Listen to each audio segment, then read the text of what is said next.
Кыздар магазинден 5 штук ушундай двойка кийип атам мынакей бар экен. Акыркы экен 48 размер. Менин размерим экен.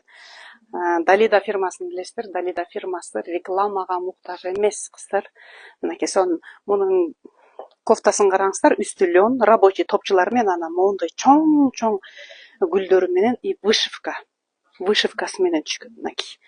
Анан кофтанын өңү ак эмес, айвары цветте. Прям айвары цветте. И юбкасын караңыздар, прям штапель, прям макси длинада. Фигуру хорошо подчеркивает. Анан эмнеси жакшы экен, мунун кофтасын башка широкий шымдар менен кийип алсаңыздар дагы сонун болжода экен. Ал эми юбкасын кыска сонун футболкалар менен, кыска штапель кофточкалар менен кийип алсаңыздар дагы спущенный плечо кофточкалар менен сонун образ чыкчу да экен. Акыркысы 48-50 размер.